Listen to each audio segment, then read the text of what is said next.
Olá, olá, pessoal, estamos aqui iniciando mais um podcast Papo com Manassés e hoje nós teremos aqui o nosso ilustre companheiro e amigo Marcelo Crivella, deputado federal eleito pelo povo do Rio de Janeiro. E para acompanhar a gente aqui, para conduzir o programa junto conosco, nosso irmão de fé, camarada, Cidinho Mendes. Alô, pessoal, tudo Fala aí, bem? Cidinho. Que a paz do céu, que excede todo entendimento, esteja com vocês aí nesse momento. Dia mais que especial, hein, Manassés? Um dia ilustre para nós, muita alegria. O Marcelo Crivella aceitou o nosso convite e eu fico muito honrado mais uma vez de ser prestigiado dessa maneira, porque é um privilégio ter o senhor com a gente, bispo. Muito obrigado, Manassés, Cidinho, querido, e a todos os nossos internautas que vão acompanhar o nosso podcast. Dizer que é uma honra mesmo estar com o senhor. Eu sou seu admirador, seu fã, seu trabalho é inspirador. Nós tivemos a oportunidade de trabalhar juntos na prefeitura e com grandes avanços, né? Muitos. Deus permitiu que a gente tivesse grandes avanços. Então, estamos aqui hoje, vamos falar da vida. Sei lá que tudo começou, né, Manassés? Com certeza, na coordenadoria antidrogas, verdade, criada, né, pelo governo do prefeito Marcelo Crivella, porque nessa época, além de criar a coordenadoria, surgiram muitas ações que provocou o Estado e tivemos reconhecimento nacional, né? Federal, do governo federal, inclusive, do ministro Osmar Terra na época, né? As ações repercutiram no Brasil todo, né? Sim. A coisa se movimentou no E Brasil, eu quero falar para vocês o seguinte, que é muito importante que você, que está nos acompanhando, compartilhe essa live, que você possa divulgar nas suas redes, para que a gente possa replicar essas informações tão importantes de inclusive, legislações que foram realizadas na época, né, Crivella, a época que Crivella era prefeito, que hoje acontecem por causa dessas ações. Então, para que a gente possa falar sobre todo esse processo de legislações, projetos também futuro na Câmara Federal agora. Muito obrigado, muito obrigado. Vamos perguntar aqui ao nosso deputado federal Marcelo Crivella em relação ao cenário de hoje. Quais as expectativas para hoje em relação a tudo que vem sendo falado? O que o senhor pensa em relação aos projetos futuros na área de álcool e drogas? O que o senhor pensa em relação a isso? Manassés, Cidinho, olha, quanto à questão do cenário político, eu diria a vocês o seguinte: nós perdemos a eleição. Eu apoiei o presidente Bolsonaro, o meu partido fez parte do governo e nós achamos que é preciso que o Partido Liberal e o nosso partido se municie daquelas denúncias todas que estão sendo feitas na internet para apresentar ao Tribunal Eleitoral Superior Tribunal Eleitoral, o Tribunal Superior Eleitoral, TSE, de tal maneira que dê uma explicação à população. A todo instante recebo mensagens no WhatsApp e há notícias nos sites e nos jornais de uma série de denúncias. Então, é preciso esclarecer essas coisas. Agora, independente disso, o que eu acho que foi uma grande vitória para o nosso país é que, com o presidente Bolsonaro, se formou uma frente de direita no nosso país. Sabe, Manassés, os americanos têm grandes conquistas porque a área política deles é bem definida. Você tem republicanos e tem democratas.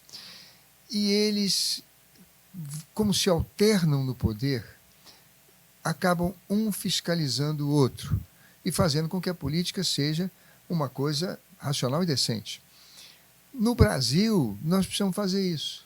Agora, o grande papel da direita não é compor com a esquerda, é fiscalizar a esquerda e apostar que a consciência política do nosso povo vai também aproveitar a graça da democracia, que é o maior atributo da democracia, que é a alternância do poder. Alternância do poder. O que é a democracia? É onde há alternância do poder. O que é a tirania? O que é o stalinismo? O que é o nazismo e tantos outros ismos? é a não alternância do poder. Essa é a principal característica da democracia. Então, essas multidões na rua hoje precisam se apossar disso. Quer dizer, é preciso que agora os partidos que talvez tenham perdido a eleição, eu não sei como é que o Tribunal Superior Eleitoral vai encarar todas essas denúncias, né, digam, nós vamos fiscalizar esse governo e vamos apostar na alternância do poder, vamos ganhar para as prefeituras, vamos ganhar de novo governo, e depois que a esquerda também aposte na alternância, fiscalize a direita, e assim a gente possa ter um país, como são as grandes nações do mundo, com uma democracia viva, que é um fiscalizando o outro, duas forças que se alternam no poder, uma fiscalizando, uma exercendo o governo e a outra fiscalizando. Agora, você falou sobre a questão, Manassés, muito importante, das drogas. Você sabe que durante a campanha eu conversei com o presidente Bolsonaro e disse, presidente, hoje nas grandes cidades e até mesmo nas médias cidades, eu acho que só as pequenas cidades, muito pequenas cidades, que não são poucas no Brasil, são milhares, a gente ainda não tem uma presença tão armada das drogas, do tráfico. Eu disse, presidente, na nossa vida, ou talvez muito menos na nossa gestão, a gente não consegue resolver essa situação. Mas nós podemos começar. Nós podemos dar um passo seguro em direção à solução desse problema, que é cuidar das crianças. Então, eu gostaria que o senhor ponderasse, nós acreditávamos que ele ia vencer, da gente usar os quartéis da Polícia Militar e do Bombeiro, Marinha, Exército e Aeronáutica, e darmos espaço para os meninos das comunidades das grandes capitais, Bahia, Salvador, Minas, Belo Horizonte, São Paulo, Rio, para que eles pudessem ter tanto a parte física, a educação física, como a educação, vamos dizer assim, técnica, português, matemática, enfim, nos quartéis e ficassem internados de segunda a sexta-feira. Crianças dos seus 6 aos 14 anos, claro que voluntariamente, a mãe que desejasse. Eu gastava, presidente, na cidade do Rio de Janeiro, cerca de R$700 com cada uma das crianças. Como nós éramos 650 mil crianças, eram 400 milhões por mês. E eu tenho a impressão que isso para o governo federal não é muita coisa. E nós tínhamos 650 mil crianças. Eu estou falando de 700, eu estou falando de 100 mil crianças. Então, se o senhor falar em R$700 por mês, estamos falando de 70 milhões, o que para o governo federal é inexpressivo. E, eu digo mais, pode ser um valor até mais baixo, porque os militares, que serão professores de educação física, de português, de matemática, do que for, eles já têm a sua remuneração, poderão ter uma gratificação. Mas nós vamos trazer esses jovens que hoje vivem em área de risco, de futuro, para os quartéis. Serão milhares. O senhor pode fazer no primeiro ano quase 1 milhão de meninos. Que legal. Pois é. E o presidente disse, tá aí, se eu ganhar a eleição, eu acho que seria um bom projeto. E, infelizmente, nós perdemos a eleição. Mas, sabe, Manassés, acho que é uma dívida nossa. Essas crianças ficam convivendo, a mãe e o pai têm que sair para trabalhar, eles ficam convivendo com aquelas atividades do tráfico e muitos deles caem nas armadilhas ainda bem cedo. Você, mais do que ninguém, conhece isso. Verdade. Sim, exatamente. E a prevenção é a melhor solução, né, para que a gente possa tratar a questão das drogas no nosso país, principalmente a dependência química, né, que é um problema que atinge, na sua maioria, as famílias carentes de comunidade, né? Apesar das drogas não hoje escolher classe social, não tem mais classe social para dependência química, ela já transpassou essas barreiras, mas a gente sabe que o maior combate às drogas hoje é a prevenção. Então, quando você cuida das nossas crianças, né, deputado federal, é isso, deputado federal Marcelo Crivella. Obrigado, Manassés. Agradeço muito a você, o Cidinho. Né? Agradeço muito a vocês aí por ter sido eleito. Está acostumando, estamos acostumando. Muito gente, obrigado. A prevenção, eu me lembro assim, que eu visitei alguns projetos de prevenção da própria Polícia Militar, que é o PROERD, que é um programa sensacional. Ele começou no Rio de Janeiro, se estendeu para São Paulo, né? E assim, São Paulo vendeu o programa para o mundo abraçou e depois com esses problemas que nós tivemos de falta de recursos, o problema político que o Rio de Janeiro enfrentou, 4 governadores presos, aquelas questões todas, esses programas ficaram para trás e não continuaram. E hoje, no governo atual, a gente vê que o PROERD está sendo potencializado, está voltando. E aí, mas daí a polícia tem a grande dificuldade de entrar na comunidade carente, né? Exatamente. Que é um problema muito sério, né? O policial ia ali, normalmente eles vão em 2 policiais, e ali tem todo um trabalho pedagógico, e aí eles têm muita dificuldade pela questão da segurança, né? A comunidade conflagrada pelo tráfico, muitas das vezes pela milícia, e acaba que esses policiais não chegam para levar a informação às crianças, né? Então, eu acredito que um projeto desse com... Levar as crianças para o quartel. Você já imaginou? As crianças ficarem de segunda a sexta-feira no quartel? Exatamente. Tomar café, almoçar, jantar, fazer educação física, ir para a escola, nadar, fazer atletismo. Lá no quartel tem também a escola de músico. Todos os quartéis têm a sua banda de música. E depois, na sexta-feira, irem embora para casa e vão chegar na comunidade, sim senhor, não senhor, uniformizado, cabelinho cortado. Eu acho que seria uma coisa espetacular para o nosso país. É uma pena que ele tenha perdido a eleição. Mas assim que eu conversei com ele que também é homem de quartel, eu também, eu passei 8 anos no quartel, é um ambiente extraordinário. Todo quartel tem seus alojamentos. Construíam também, não é problema nenhum. Mas são áreas grandes, né? De tal maneira que Marinha, Exército, Aeronáutica, não é verdade? A Polícia Rodoviária e também a PM, os bombeiros, todas as suas unidades, abrigando nossas crianças, seria para mim a grande prevenção que o senhor falou, Manassés, no início. É a melhor arma para a gente combater. Nós sabemos disso. E o senhor, no seu governo, né, o senhor inaugurou a escola militar, né, que foi... Escola Cívico-Militar. Cívico-Militar lá no Caju, não é isso? Não, ela ficava ali na... Meu Deus, como é o nome daquele bairro? Agora vai me faltar aqui o nome. Mas foi a primeira escola cívico-militar. Nós tivemos fila de pessoas matriculando seus meninos lá. E ali já tem estrutura para fazer mais 2. Era só dar encaminhamento, né? Só os acabamentos, porque toda a estrutura já foi feita. Inclusive a área de esportes nós fizemos. Sim, você lembra? Sim, uma quadra coberta, muito arrumada, com arquibancadas laterais. Aquilo tudo nós fizemos.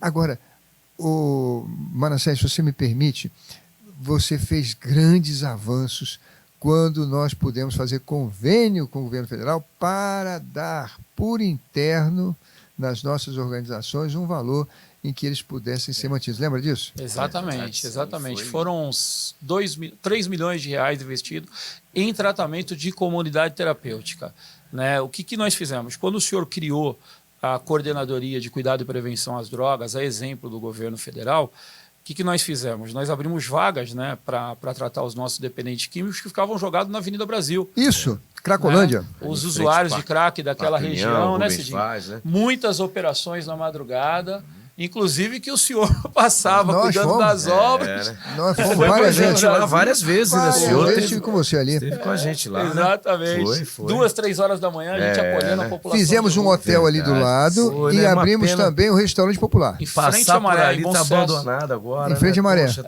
a gente passou lá, foi sexta-feira, né? Ali, quando eu me lembro quando o senhor lançou um programa para poder acolher, que o senhor lançou o hotel, as ações que iriam acontecer naquele lugar, nós tínhamos ali, em média, quase 500 barracos na Avenida Brasil. Exatamente, com o risco danado de atropelamento. Inclusive eram atropelados, né? Um motoqueiro do Exército na época tinha faleceu, né? Perdeu sua arma na época da ação, deu um problema danado, né? Atropelou um usuário de crack. Vinha passando, não foi numa situação dessa? Teve uma vez que eu vinha passando próximo a um acidente desse. Né? Quando nós fizemos o hotel, eu me lembro, eu fui ao hotel, eles tomavam banho, trocavam de roupa, se alimentavam. Era uma garantia de diminuir tanto os assaltos, a violência, como também dos acidentes.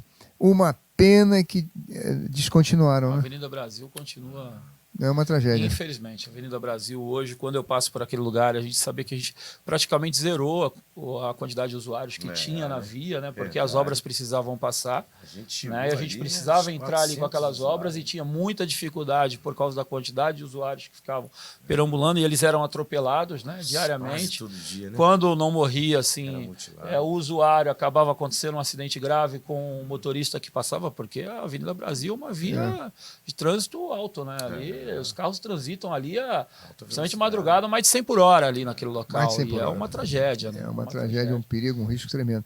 Você sabe, Ana Sérgio, outro dia, só tocando aqui no assunto, eu vi um programa de uma televisão americana em que começa o programa com uma menina completamente drogada e perdendo uma alucinação.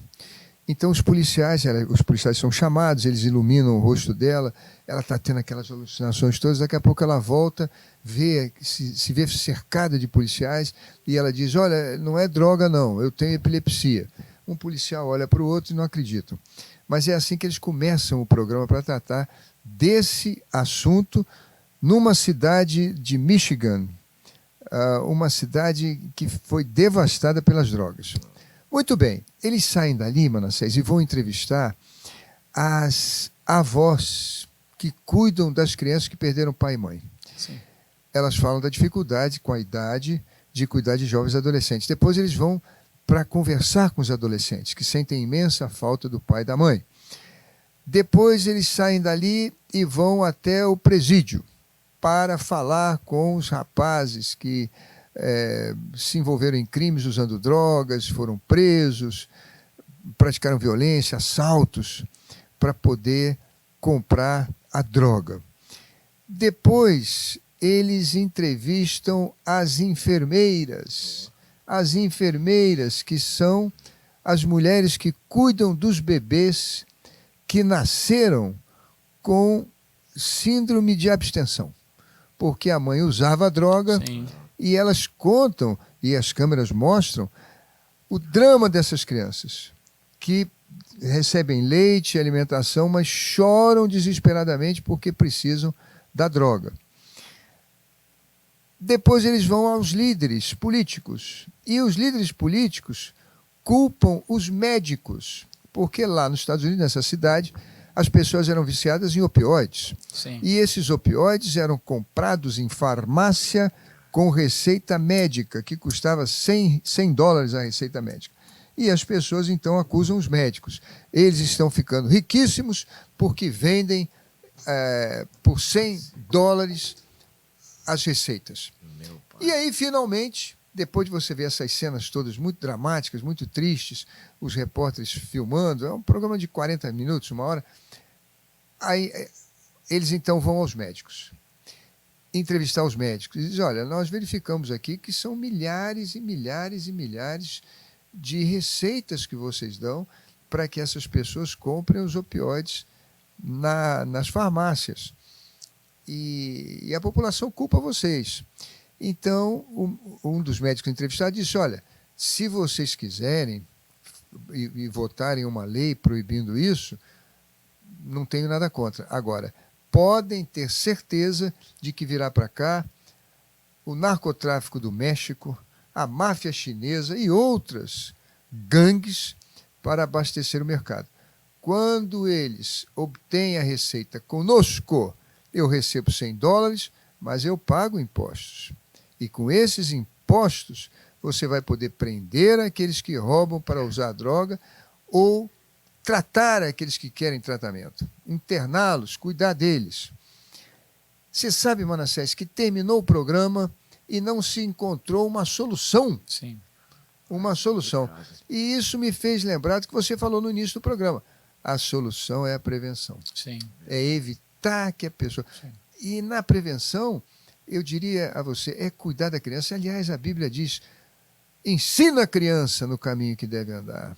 É ali na infância. Por isso, eu disse ao presidente Bolsonaro, nós não vamos ter como resolver no nosso mandato, ou sequer na nossa vida, mas nós podemos iniciar a solução, que é cuidar das nossas crianças e sobretudo, as das comunidades.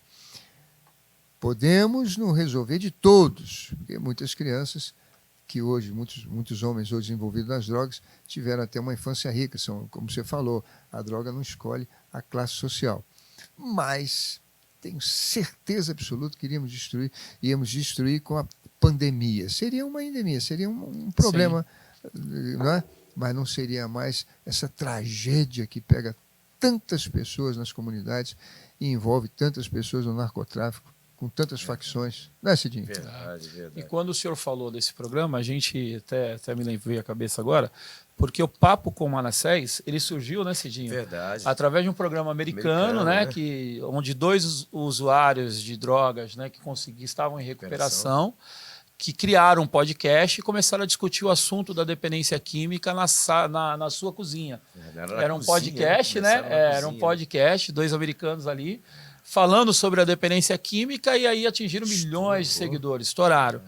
E aí nós criamos a versão brasileira, mas infelizmente, até eu brinco às vezes com o Cidinho, mas é algo muito sério, infelizmente um desses jovens teve uma recaída nesse processo de criação do podcast e tal, e acabou voltando a usar drogas e veio a falecer. Ai.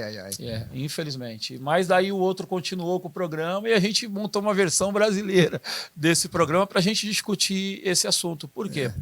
Porque hoje não se fala sobre dependência química e a informação ela demora muito para chegar nas famílias. Daí a gente acaba não fazendo a prevenção, né? E sem a prevenção, a tendência da nossa juventude é acessar as drogas, porque as drogas elas são atrativas, né? Elas são, é um alívio imediato. A droga chegou na minha vida. Eu com 12 anos, minha mãe teve que trabalhar fora, né? Meu pai era policial. E, assim, meu pai era um boêmio, né? Cantava, né? E o dinheiro não vinha, era insuficiente. Minha mãe teve que ir. Eu cuidava do meu irmão menor, com 12 anos, imagina. E apareceu lá os amiguinhos lá que vieram de Copacabana, na época, né? Lá da ladeira do Tabajara, que hoje são pastores, né? O pastor Mário hoje é um homem de Deus, assim, que foi lá, comandou o tráfico de drogas lá. E eles vieram da Zona Sul, meu irmão. A droga chegou lá no meu bairro e chegou até mim. Não conhecia, não sabia, vi os caras fumavam, ficavam alegres. Com 12 anos eu experimentei ali o primeiro. Com 12 anos? 12 anos. Eu sozinho, porque estava sozinho em casa, né? Acho que a prevenção realmente é uma vacina incrível, né?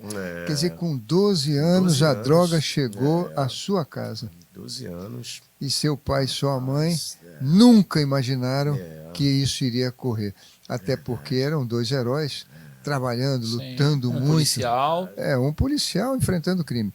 E a mãe na luta para sobreviver, para levar para casa o pão nosso de cada dia. Olha quantas mães hoje saem de casa preocupadas com seus filhos, porque tem que trabalhar. Não pode deixar de trabalhar. Tem conta para pagar, tem compra para fazer. Tem que ter comida em casa.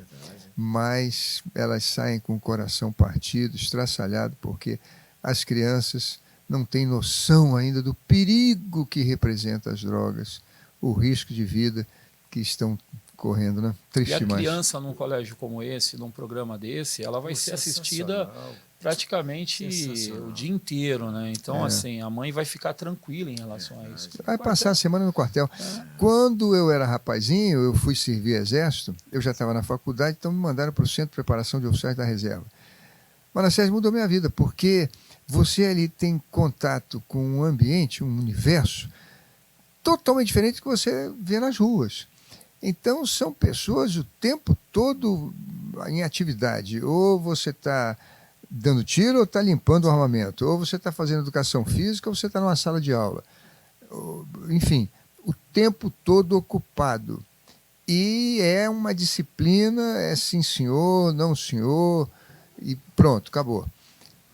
Quando você volta para casa e seus parentes lhe encontram, etc., pô, o que houve com você? Você está diferente? Você está com a outra postura? Sim. E você, sem perceber, vai, né? E é impressionante, porque você vê o Bolsonaro saiu do Exército quando era capitão, mas o Exército não saiu dentro dele. Sim. Até hoje ele é um milico, não é verdade? Sim, exatamente. A maneira dele se expressar, as coisas que ele fala, às vezes as pessoas ficam escandalizadas. Pô, como é que o presidente da República fala isso? É uma coisa corriqueira no quartel. E E o quartel, por ter um regime disciplinar, né, ele é importante. Você E a serviu, criança... Manassés? Não servi, não me aceitaram na época. Tava dando trabalho. Foi a época difícil, a época dura. Eu fui 2 vezes me alistar, as 2 vezes mandaram eu voltar para trás, que não tinha condição nenhuma. Mas você sabe que eu tive um momento de sobriedade, que lá, o senhor está indo semana que vem, amanhã, né? O senhor vai estar lá em Praia Grande, né? Quarta-feira, na Vila... estarei em Praia Grande. Na Avenida Kennedy, Igreja Universal. Igreja Universal de Praia Grande. Avenida Kennedy. Avenida Kennedy. E você sabe que quando eu morava lá na Avenida Kennedy, eu morava com 2 policiais civis, né, do DEIC, lá de São Paulo, né? Setor de homicídios. Era equipe A de homicídios do DEIC. E meu tio era chefe de investigação e minha tia trabalhava lá com ele.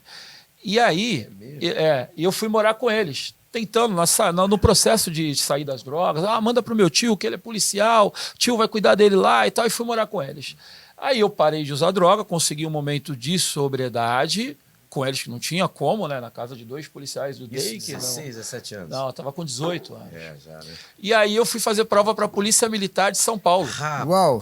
E eu passei em todas as fases da Polícia Militar de São Paulo, terminei o meu 2º grau lá na Praia Grande. Fiz prova para a Polícia Militar, mas eu fiquei reprovado porque eu tenho uma deficiência visual na vista esquerda. Eu percebo quando você está dirigindo, eu não enxergo da vista esquerda. Você está dirigindo. E aí eu fui reprovado na parte da parte médica, né? E aí, enfim, tinha um coronel amigo que fez uma reavaliação lá, conseguiu uma reavaliação, aí acabei passando mais para outras questões, serviço administrativo, a minha expectativa era, mas enfim, não entrei, que não era para ser naquela época. Deus tinha outra missão. Outra missão. Talvez se eu tivesse entrado na Polícia Militar, minha situação tinha se agravado, porque talvez a polícia não teria condição de me tratar da maneira que eu precisava ser tratado, né? Porque eu já estava doente, estava ali naquele momento sem fazer uso, mas continuava doente. Continuava doente, o problema não tinha sido resolvido. E já pensou? Um policial militar com dependência química. E a expulsão. É a expulsão. Prisão e expulsão. Mas eu diria que a grande bênção na sua vida foi o projeto na Bahia, Manassés, não foi? Sim. Que é uma coisa fantástica, extraordinária. Eu conheci o pastor Manassés, eu estava no momento... Um abraço, pastor Manassés. Pastor Manassés, querido pastor Manassés, um forte abraço para o senhor. Eu estava na minha casa, numa situação muito crítica da droga, já tinha sido internado algumas vezes, e ele foi lá na minha casa conversar com a minha mãe ficou sabendo que ele tinha um projeto, ligou para ele e falou, não, o garoto tá aí, vou aí conversar com ele. Saiu lá da igreja dele, foi lá na minha casa, sentou na sala, e ele é branco, cara de militar, jeitão de militar, Aí eu falei, pô, esse cara não é muito pastor não, esse cara querendo arrumar alguma coisa para mim, E aí ele falou que estava montando um projeto, um centro de recuperação, iniciando um trabalho. Eu aceitei ajuda naquele momento e falei, então eu vou lá para conhecer. Aí ele me colocou dentro de um furgãozinho dessas Fiorino, encheu de equipamento, bateria, violão, me travou lá, fechou a porta e me levou para o centro de recuperação. Cheguei lá, só tinha eu, ele estava iniciando o trabalho. Olha que história. Tinha mais ninguém. Era eu, ele e um outro obreiro de uma igreja, Projeto Vida lá de São Paulo. Foi amarrado no carro. Não tinha como. Violão. Trancado. Caramba. E aí iniciou a minha vida no Projeto Manassés. Fui o primeiro acolhido. Hoje já se fazem 26 anos de recuperação. Sensacional. Foi a melhor coisa que aconteceu na minha vida. Nós chegamos num sítio, um sítio todo acabado, destruído. O sítio de mato na piscina, até assim, 2 metros de profundidade, 2 metros de mato para cima. Imagina quando a gente chega em algum lugar que vai começar, né? A gente foi sexta-feira que a piscina estava lá. Exatamente. A gente bate esse filme. Sempre. Daí depois daquela piscina, eu peguei aquela piscina como minha meta. Passado 3 meses, a gente estava realizando um batismo nas águas naquela piscina, com mais de 100 pessoas se batizando. Um projeto extraordinário surgiu ali. Quer dizer, que coisa impressionante quando você deixou de priorizar o seu tratamento para priorizar o tratamento dos outros. Sim. Deixou de priorizar preocupar-se consigo mesmo para se preocupar com os outros. Quando você viu, você estava livre da desgraça. Exatamente, foi isso que aconteceu. E na Manassés, não só na Manassés, mas nas comunidades terapêuticas do Brasil, é assim que funciona, bispo, porque a recuperação, ela gera recuperação. Quando você começa a ajudar o teu irmão, Deus te abençoa. Porque a Bíblia fala que é dando que se recebe, né? Então, o segredo da recuperação é justamente você levar ao próximo a oportunidade que você precisa dela também. Porque quanto mais você ajuda, mais você é ajudado. Quanto mais você abençoa, mais você é abençoado. Tem uma passagem em Provérbios, desculpe te interromper, mas ela é muito, muito pertinente, que diz assim: se te mostras fraco na hora da angústia, a tua força é pequena. Aí, qual é o remédio para isso? Vai, pois, agora e salva os que estão cambaleando, indo para a morte. Se disseres, eu não sabia, não pesará aquele que conhece o coração do homem. Quer dizer, é exatamente isso, né? Se você está fraco, vai salvar quem está cambaleando, indo para a morte, que aí você vai ficar forte. É exatamente isso. Exatamente isso. E é isso que nós exercitamos hoje no centro de recuperação. O mais velho cuida do mais... O mais velho cuida do mais novo. Aquele que chega hoje, a primeira coisa que nós falamos para ele: você é a pessoa mais importante desse lugar. O mais velho recebe ele na porta e fala: você é a pessoa mais importante desse lugar. Quando a gente faz as nossas reuniões de partilha, você é a pessoa mais importante. Aí o camarada está lá na Cracolândia, destruído, sem credibilidade, nem mãe, nem pai, nem sociedade. Ninguém mais suporta ele por causa da droga. E aí ele ouve, escuta num lugar desse: pô, eu sou a pessoa mais importante desse lugar, sujo, todo fedendo, cabelo grande, sem perspectiva nenhuma, sem nada para oferecer, sem um tostão. E você acolhe o garoto e fala para ele: você é a pessoa mais importante. Ele olha assim. Aí ele se torna um Manassés. Se torna um Manassés. Muito lindo. 9 meses depois, a vida do cara, né, muda, né? É impressionante. Igual, né? Acho que a gente é viciado nisso. E falando na instituição Manassés, falando nesse trabalho maravilhoso, eu quero agradecer aqui o patrocínio desse episódio, que é da Instituição Social Manassés. Olha aí, ó. A Instituição Manassés que custeia todo esse processo aqui, o programa, e você pode ser um colaborador do nosso projeto, fazendo a sua doação, vai ter o nosso Pix, vai ter aí o projeto para você conhecer, e você pode ser um contribuinte desse trabalho, um colaborador, para que outros episódios como esse aconteçam, porque todos os recursos que entram nesse Pix que a gente vai disponibilizar é justamente para manter essas ações que levam ao cuidado, que levam à recuperação, que levam à prevenção e à informação à nossa população. Estamos aqui inaugurando mais um centro de recuperação Manassés, onde nós vamos alojar aqui em torno de 50 a 60 internos. Mais um lugar que vai estar sendo aberto para acolher, né, os jovens que se envolveram com as drogas. Mais um lugar para salvar vidas aí, tirar nossos jovens das drogas.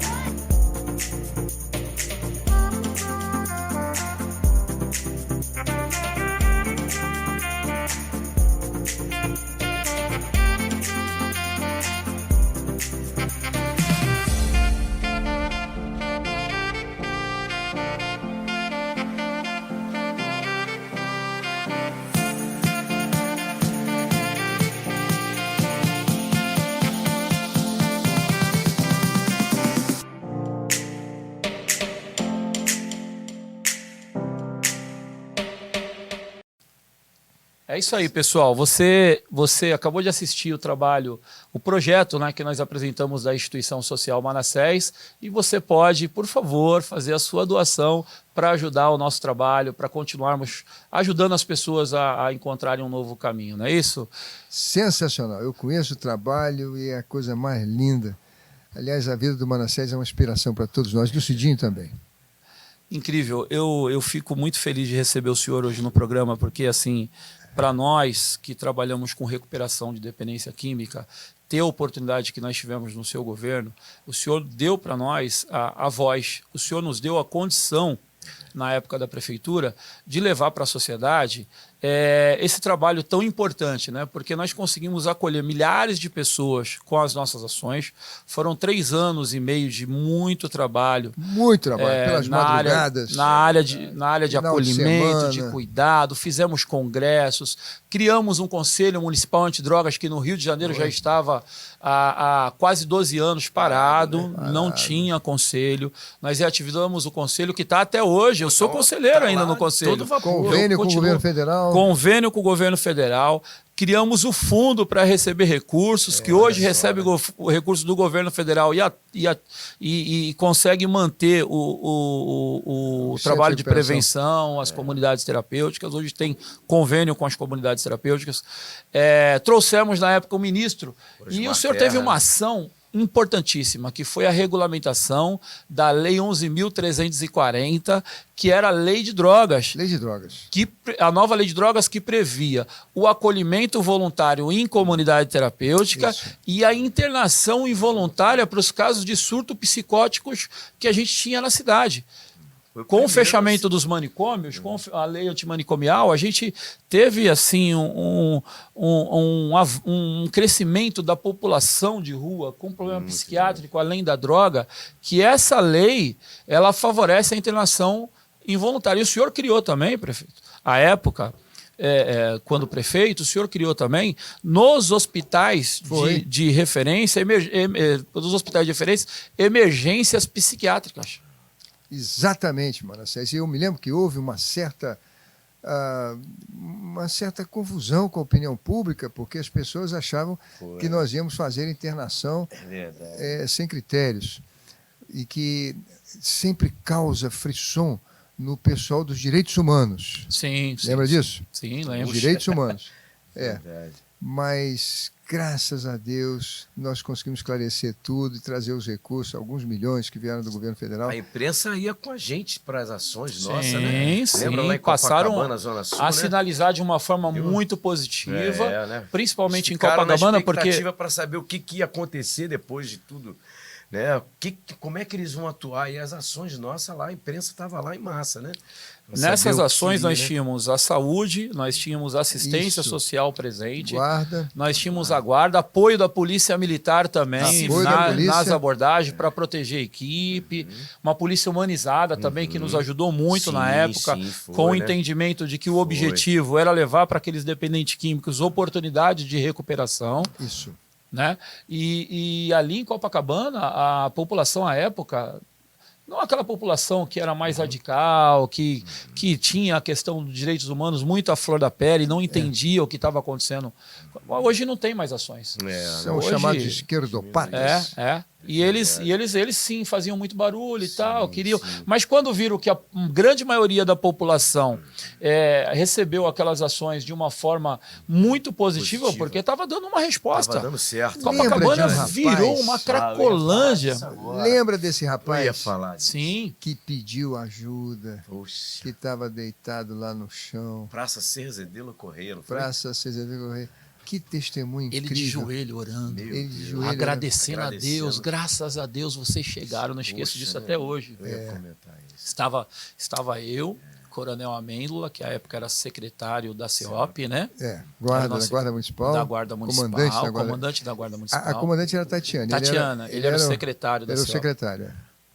Manda um abraço pro Coronel Amêndola. Grande Coronel Amêndola. Pra Tatiane, que era nossa companheira querida. Fenomenal. E assim, foi um grande trabalho que nós realizamos ali com o apoio total da CEOP, da Guarda Municipal naquela questão.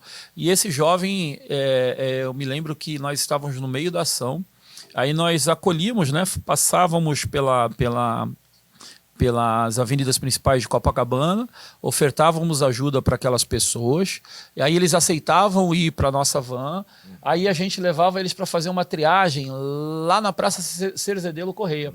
Quando chegamos na praça, numa dessas ações, esse jovem estava de joelho dobrado, ali, agradecendo a Deus em voz alta, porque nós estávamos ali para acolher ele.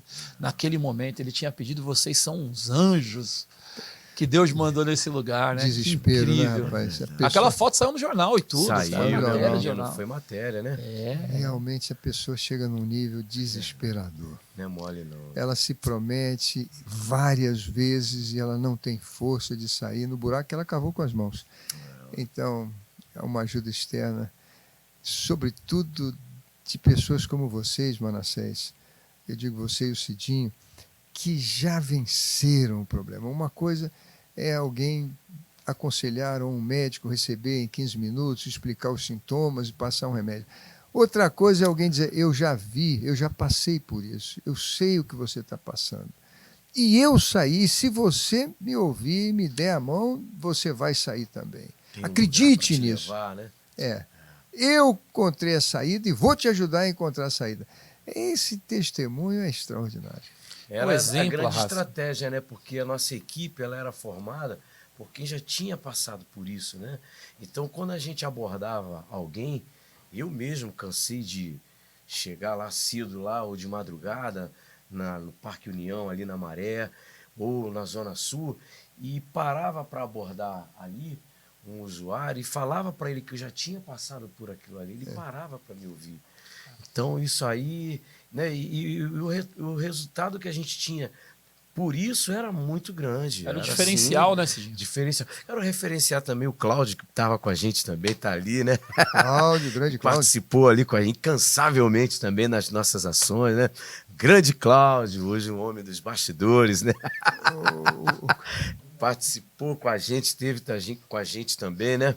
Tinha um Cláudio, menino lá Igor, que a gente... O tinha uma Igor, galera né? bacana. Jogador, a galera, né? Marcelão. O Cláudio tinha um menino lá, o Índio, lá no Brasil, né? Que ele tava doidinho para trazer o Índio. Ele era um morador. O senhor sabe Saiu, que... Cláudio. Situação de O Índio rua. saiu. Saiu, né? Saiu, o Índio nós encontramos ele depois de um tempo no hotel, né, da prefeitura. No hotel da prefeitura morando, com todos os seus documentos. Ele não tudo queria sair da rua de direitinho, jeito bonito. nenhum, né? A Ele... gente entra hoje pela Barra da Tijuca, ali quando você sai da linha amarela, né? Meu Deus do céu, quanta gente, não sei se você já viu, Manassés, está próximo ali. Próximo da Cidade de Deus, aquela região. Caramba, Manassés, ali tem muita gente. Atuamos muito naquela ali, área. né? Verdade, né? Agora na entrada da Barra, você sai da Cidade de Deus, vai para a Barra, tem uma Cheio, comunidade grande ali de Perto do pessoas viaduto ali usuárias. que passa embaixo da linha. Debaixo do viaduto, não tinha isso na nossa Atuamos época. muito ali, né, Mano Sérgio? Muitas Várias ações. ações, né? Eu queria saber quem é o Manassés de hoje na Prefeitura Municipal do Rio de Janeiro. Quem é o Cidinho hoje? Quem são esses heróis que foram à guerra e que venceram a guerra? E que podem inspirar homens e mulheres que estão na escravidão do vício e caíram nessas armadilhas traiçoeiras com o seu testemunho. Eu não gostaria muito, mas não tem. Uma pena. Tá aí, rapaz, se a gente pudesse fazer uma lei de que as pessoas que trabalhassem nesses departamentos das drogas tivessem uma imunidade à troca, né? Uma vitaliciedade para continuar o trabalho, fossem vitalícios. Que falta vocês fazem hoje na prefeitura?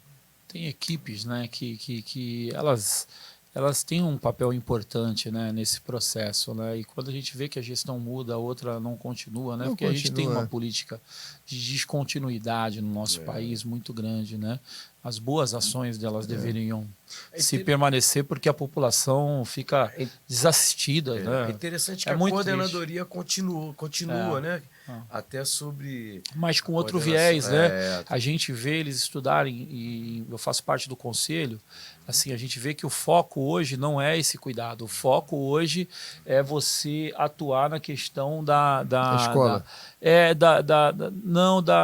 Da questão mais científica da coisa, entendeu? Mas só que não dá tempo. As ações precisam acontecer, elas não podem parar. Porque a população de rua está sofrendo, ela clama por socorro. Eu me lembro que quando nós chegávamos nas cenas de uso de crack para poder acolher as pessoas com as ações, a gente tinha um coletinho amarelo para diferenciar do colete de assistência, porque eles tinham uma certa resistência de ir para os abrigos devido, né, àquela questão da Copa do Mundo, aquelas agressões que aconteceram lá atrás, do choque de ordem, porque tinha que limpar na época da Copa do Mundo, na gestão anterior à do senhor. E aí o que acontecia? A população de rua criou uma resistência muito grande com essas equipes da assistência social. Aí quando nós chegamos com aquele coletinho diferenciado, eles sabiam que aquela equipe era do Manassés, que ia para a comunidade terapêutica. E outra, o dependente químico, o usuário de crack, ele quando ele está em situação de rua, ele precisa do tratamento e ele quer o tratamento. A gente vê que a pessoa necessita de uma abordagem diferenciada da abordagem da assistência. E esse era o diferencial da coordenadoria, porque ela ofertava o tratamento, além da hospedagem, além do cuidado numa comunidade terapêutica, mas tinha o tratamento. E aí onde a gente tinha uma adesão muito boa. As nossas vans das comunidades terapêuticas, elas enchiam, né? A assistência passava e quando levava no outro dia ele estava ali de novo. Porque o abrigo não foi feito para segurar, o abrigo foi feito para ele poder pernoitar, para garantir ali o direito dele ter uma alimentação, dele ter uma noite, né? Mas esse público usuário de crack, que nós identificamos muito bem, né? Porque nós conhecemos o assunto, estudamos a pauta, né? Entendemos da dependência, entendemos da questão da dependência química, a gente tinha essa abordagem diferenciada. E isso foi um golaço. Isso foi um golaço, foi um trabalho que marcou a história do Rio de Janeiro. Marcou a história do Rio de Janeiro. No entanto, que hoje nós estamos no Estado, qual eu quero mandar um abraço para a nossa subsecretária. Ela pediu para falar com o senhor, mandou um abraço, senhor. Subsecretária Verônica Legentil, que é a subsecretária de Cuidados Especiais da Casa Civil, mandou um abraço para o senhor. Muito obrigado, Verônica. Outro para você. E a Verônica hoje ela nos dá total autonomia de trabalho com a superintendência a qual nós somos hoje. Eu assumi a superintendência, o Cidinho é o nosso coordenador da superintendência. Nós não temos o trabalho de estar na ponta, que é esse de abordagem, que é o de cuidar direto, mas nós estamos atuando junto às comunidades terapêuticas. Que é fundamental. Que é fundamental. Então, assim, hoje nós estamos muito focados em... Conseguimos 10 milhões de reais do governo, o governador mandou para a gente 10 milhões de reais, a gente está em fase final, inclusive vamos pedir o apoio do senhor como deputado federal e também junto com uma intercessão junto à Secretaria de Assistência Social, que está ali subordinada aos republicanos, para que a gente possa só assinar os contratos. Estamos na fase de final de assinatura dos contratos. A gente já conseguiu. Comunidade com o Estado.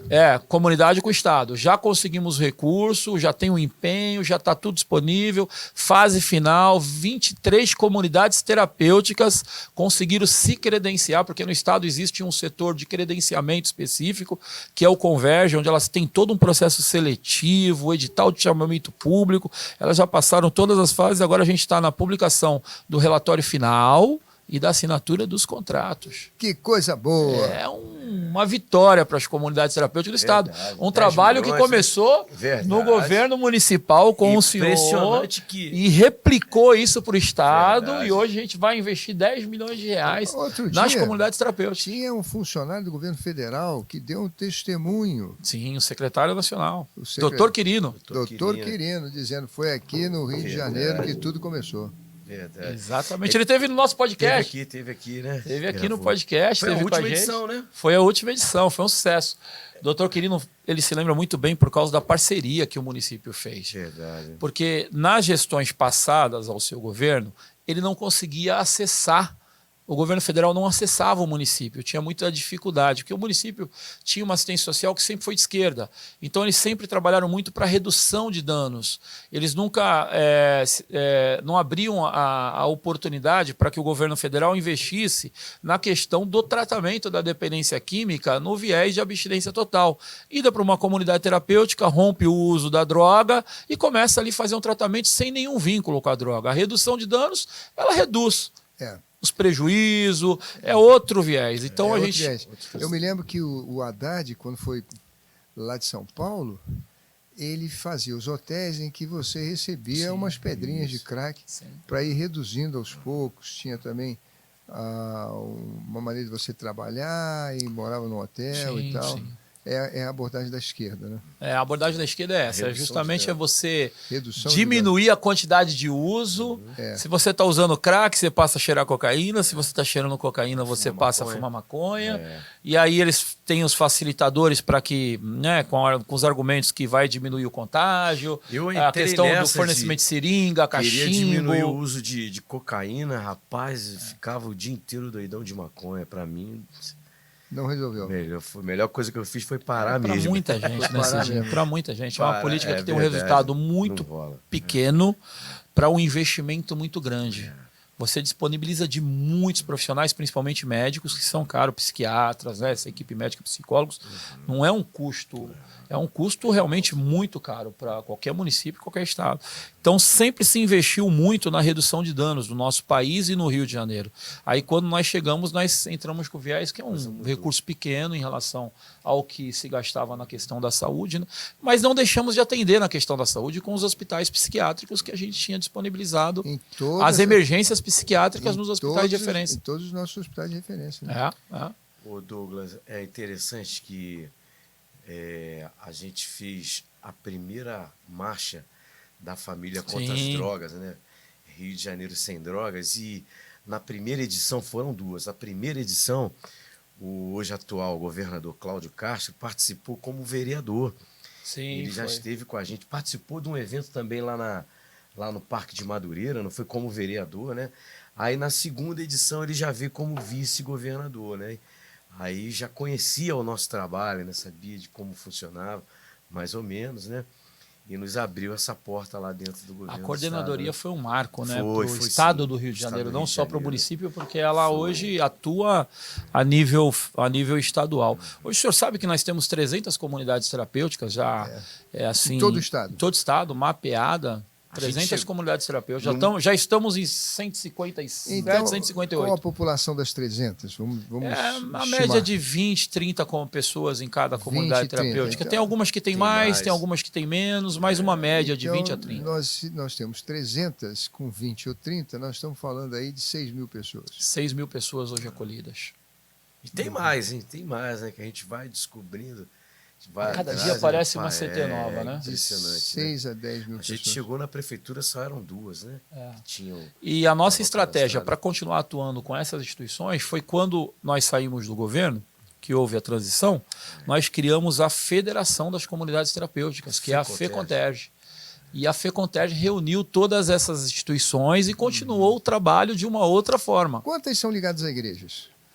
Acho que 90% delas. 90%, 90% delas são é ligado ligadas à a igreja. igrejas. Exatamente. Tanto igrejas católicas quanto igrejas evangélicas. Mas a sua maioria aí, é evangélica. Grande maioria evangélica. 80% das comunidades são evangélicas. Olha A Igreja que coisa Católica incrível. tem a Maranatá aqui no Rio, que faz um trabalho, né? Alexandre Duque, seu Martins, né? Sim. Faz um trabalho bem legal, né? Na católica, né? A Maranatá. Pastoral da Sobriedade também, tem umas Muito comunidades legal. terapêuticas bacanas, Fazenda Esperança. Fazenda O senhor vai ter muito também. contato com elas, porque a gente conta muito com o senhor na Câmara Federal Oxe. para poder nos ajudar, ainda mais agora né? que a esquerda, infelizmente, está assumindo o Não poder. viu A que será, gente vai precisar muito do senhor lá para brigar pela gente. E eu acho que o grande argumento nosso é, eu diria, pragmático. É de mostrar o resultado, não é? Sim. É uma coisa mesmo matemática. Vamos pesar, não na teoria, mas na prática, quem consegue melhor resultado. Se é a diminuição de dano ou se é o programa da abstinência total, né? É isso aí. E hoje, a questão assim que as comunidades terapêuticas se organizaram, hoje nós temos dezenas de federações espalhadas pelo Brasil e temos algumas confederações também. E essas confederações organizam as federações que organizam os estados e municípios. E trabalham sempre em parceria com estados e municípios, né? E o interessante que, assim, hoje nós temos, nós saltamos de conveniamentos do governo federal de 2.000 vagas no governo do PT para 18.000 vagas financiadas pelo governo federal.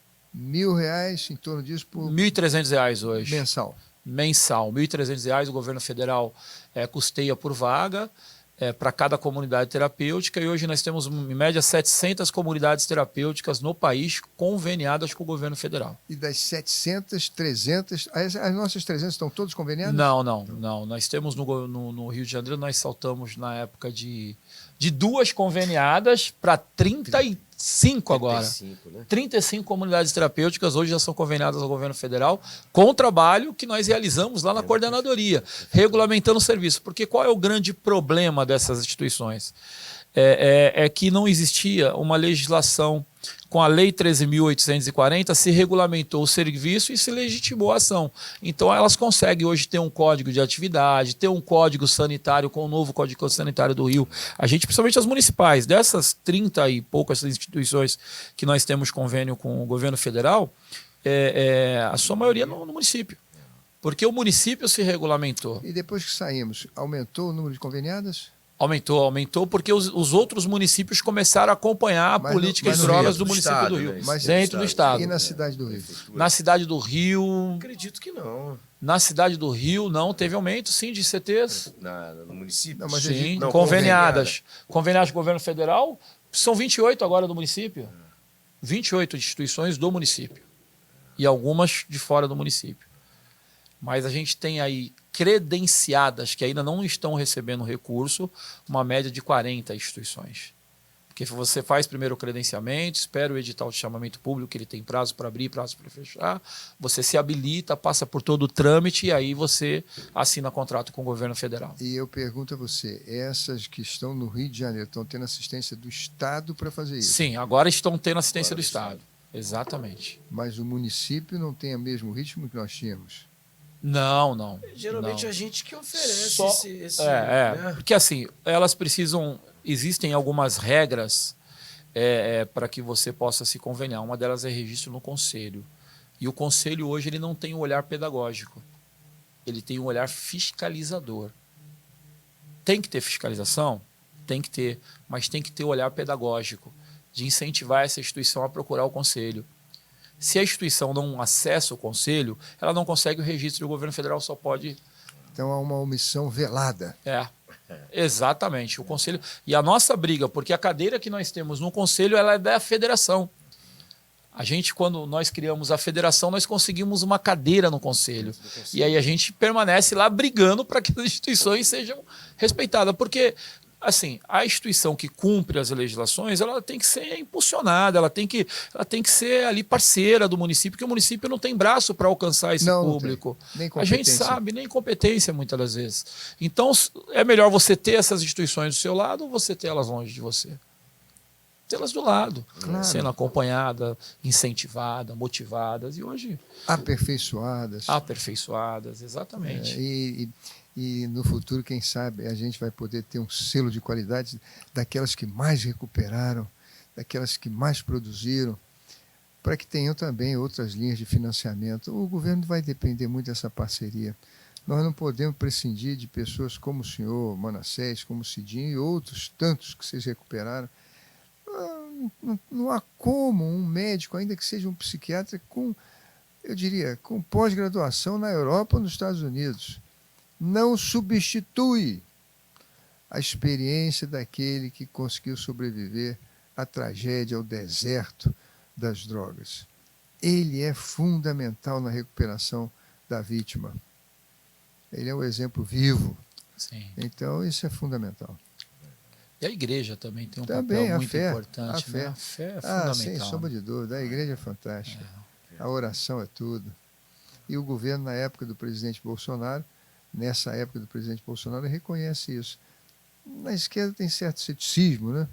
As pessoas ficam olhando para o pastor achando que ele é um homem que faz da fé uma mercadoria e está interessado em enriquecer, ganhar dinheiro. Mas o presidente Bolsonaro não. No governo dele houve sim um reconhecimento extraordinário. Por isso teve uma votação expressiva, né? No meio evangélico, 70% dos evangélicos, segundo os institutos de pesquisa, votavam com ele. É muita gente. E a gente 42 milhões eram em 2010. Os evangélicos no Brasil, em 2010, não teve censo em 2020, 2021 também não teve. Agora, em 2022, o censo está terminando, Manassés. Agora, normalmente, para você fazer um censo, você precisa de 200 mil rapazes. E, por incrível que pareça, o IBGE só conseguiu contratar 100 mil. Portanto, o resultado só vai sair agora em dezembro. Tem mais um mês aí de trabalho. Mas, no mês de dezembro, nós vamos saber de tudo no Brasil. Vai ser contado. Você sabe, Manassés, quantos bois tem no Brasil? Bom, vou te dar o último dado. São 240 milhões. Sabe quantos porcos, suínos? 40 milhões. Sabe quantos frangos? Frangos. Sabe quantos frangos é a nossa população de frango? 1,5 bilhão. 1,5 bilhão de frangos nós temos vivendo no Brasil, no Rio de Janeiro, não, no Brasil. Nascem uns, outros são abatidos, mas essa é a população que hoje tem. Franguinho de domingo, hein? Haja frango, meu irmão. E o censo bilhão conta de- tudo isso, conta as empresas, conta as residências, número de pessoas, conta os evangélicos, os católicos. Evangélicos eles dividem entre igrejas missionárias, batista, metodista, presbiteriana, e as igrejas pentecostais, que são as novas.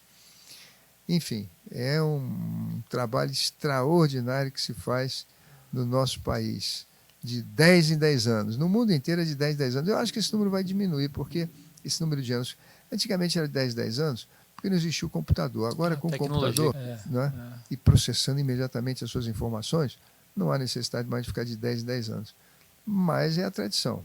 Então, em 1990, salvo engano, em 70, a população católica era 93%, os evangélicos eram 5, 6%, o restante eram das outras religiões.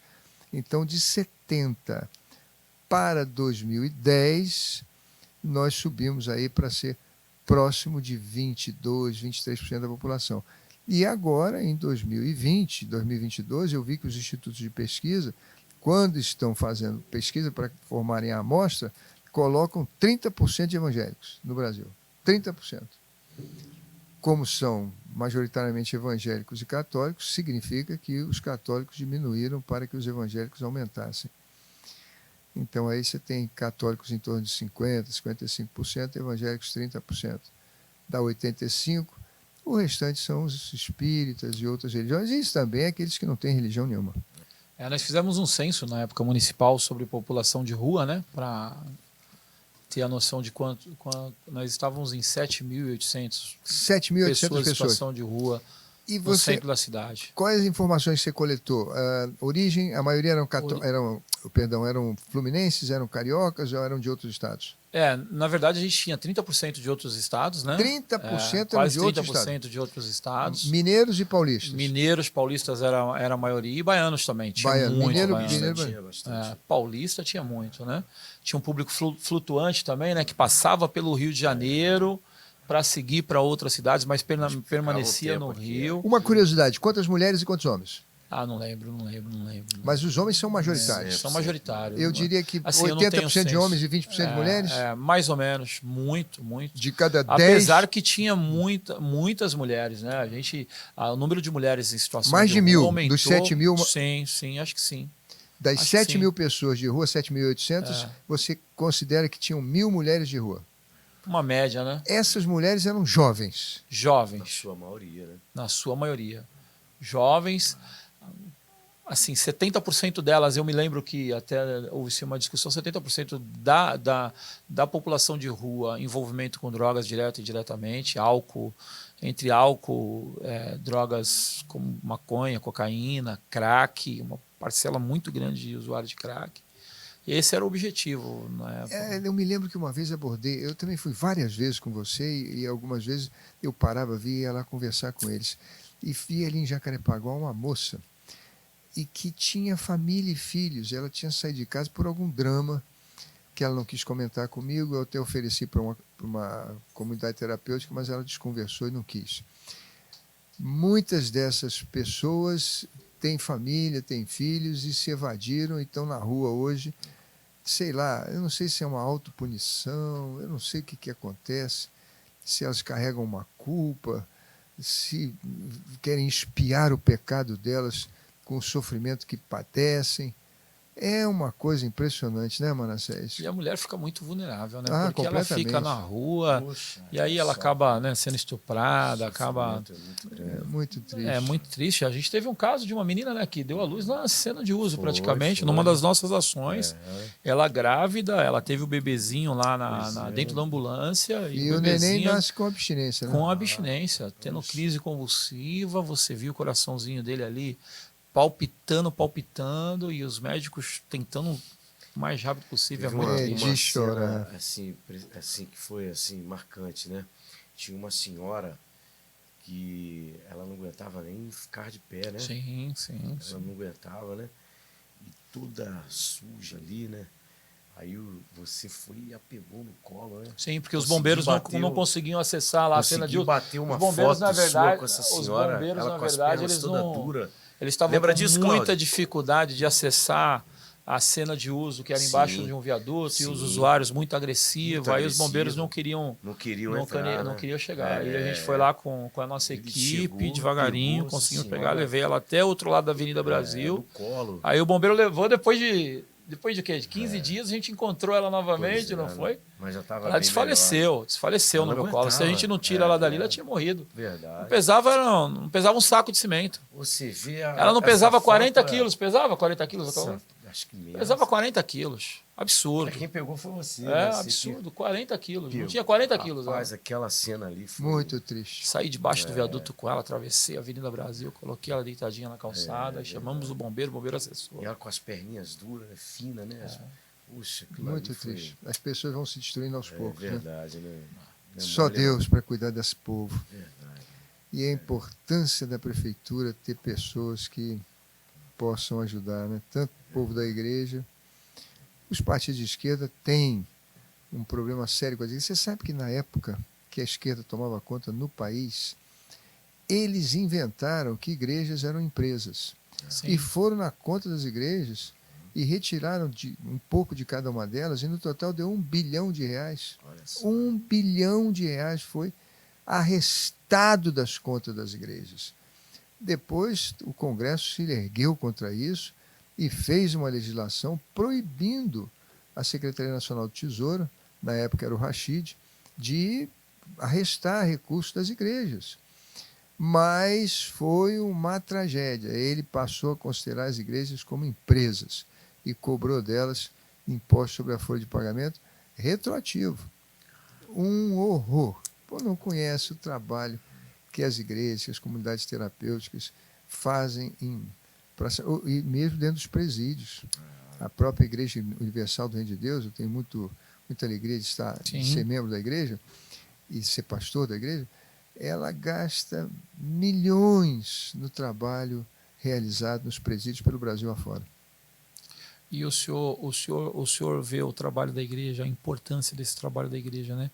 Porque se não fosse as igrejas hoje, a gente estaria vivendo o caos. O caos, literalmente. Seria, né?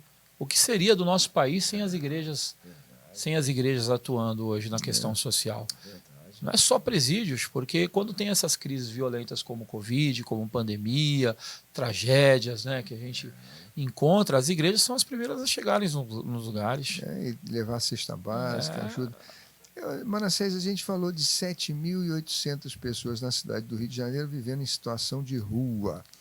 Qual o percentual da nossa população, hoje nós somos cerca de 220 milhões, que você acha que tem envolvimento com as drogas? Você acha que passa de 1 milhão, 2 milhões? 70% da nossa população, acho que em situação de rua hoje tem envolvimento com algum tipo de droga. Na situação de rua, mas na população total.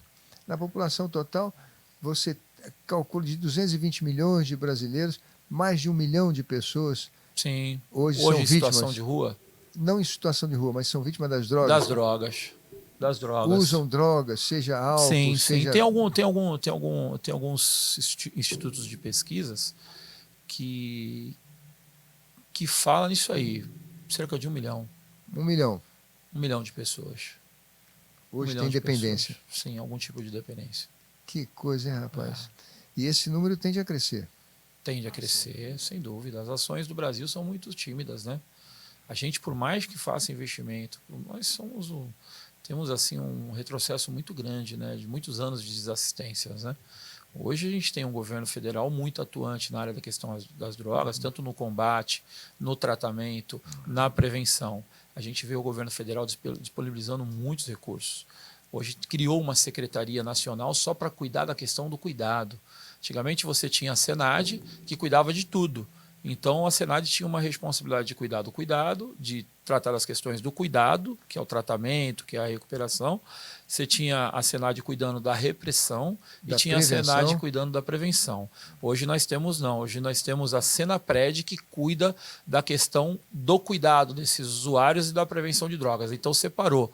Tirou aquela questão muito policialística, né, de combate, de repressão, que o usuário aquele usuário de droga, ele é um criminoso, ele é um bandido e trata ele como um doente mesmo. Então a gente tem uma secretaria que cuida só dessa questão. Então hoje os investimentos eles são assim mais centralizados, as ações são mais centralizadas para essa questão. Como é que você avalia essa pauta da esquerda da liberação das drogas, a descriminalização, por exemplo, iniciando com a maconha? Hoje eu vejo o país da seguinte forma, com a educação do jeito que está, né, com a nossa questão de educação, nós vemos que o país não tem condição de liberar mais drogas, né? A gente já tem um problema de adoecimento assim, muito forte da população. Eu acho que quando você libera a questão das drogas, ou você descriminaliza mais drogas para serem comercializadas no Brasil, você dá mais chance de o usuário ele acessar a droga com mais facilidade. Porque o senhor imagina, a maioria dos estados dos Estados Unidos, hoje infelizmente já são liberados o uso de drogas, marihuana, né?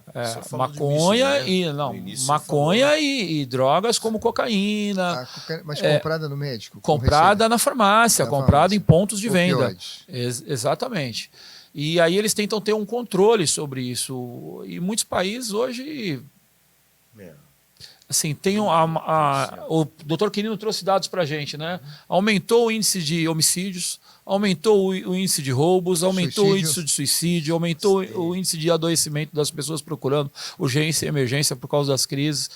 Porque você vai ter o mercado paralelo de qualquer forma atuando no processo. Hoje nós temos o cigarro que é contrabandeado no Brasil, nós temos esse exemplo. Hoje a pessoa se fuma mais o cigarro contrabandeado do que o cigarro o tal do gift, industrializado e comercializado de uma forma legal no Brasil. Contrabando vai acontecer também. A pessoa vai comprar maconha mais cara que tem imposto ou vai comprar maconha mais barata?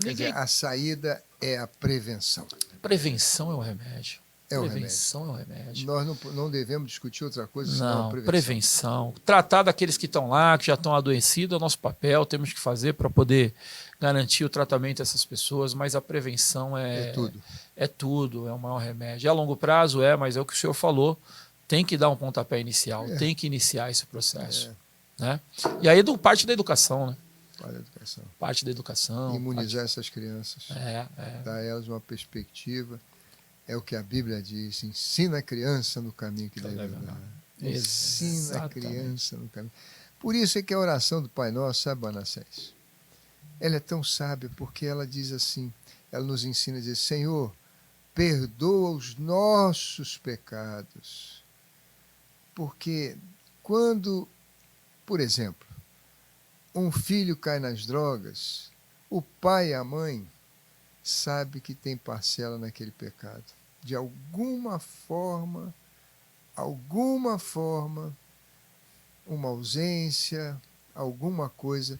Então, são os nossos pecados, os pecados de uma sociedade que muitas vezes não consegue se encontrar. Os nossos pecados que precisam ser corrigidos, sobretudo no cuidado com a criança. Tem que ser prioridade de todos os governos. Graças a Deus, no nosso... Você lembra, Manassés? Nós dobramos o valor das creches, de R$300 passando para 650. Nós também aumentamos em 10 mil o número das crianças nas creches.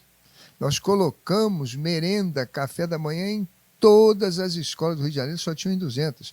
Nós abríamos as escolas dias de sábado. Que foi tirado. Fechou tudo. As crianças iam dia de sábado para tomar café, fazer reforço escolar, almoçar, brincar e ir embora para casa. 21 mil crianças todo sábado frequentavam e hoje não tem. Essas 21 mil crianças não têm mais aquele alento no dia de sábado. 650 mil tênis, milhões de camisetas e bermudas. Tudo isso acabou. Realmente, não cuidar das crianças é um pecado imperdoável. Infelizmente a gente sabe que hoje a desassistência do nosso município é muito grande. E, na verdade, hoje com as contas pagas, né? Porque o senhor deixou tudo pago. Sofreu um bocado para deixar as coisas em dia. E depois o município recebeu 5 milhões da SEDAI. Não é falta de recurso hoje. Mas é isso aí. Muito obrigado, Manassés. Aleluia. Quero agradecer Aleluia, a luta continua. Agradecer o Vai senhor. encerrar com essa música, hein? Vamos, Cidinho. O Cidinho vai preparar uma música, mas eu queria, antes de mais nada, agradecer aqui o Obrigadíssimo. nosso deputado federal, Marcelo Crivella, meu amigo, meu irmão, que mais uma vez esteve com a gente. Você sabe que o prestigiando esse vereador trabalho. é o que vê a dor. É. O senador é o que sente a dor. O deputado nós vamos descobrir agora.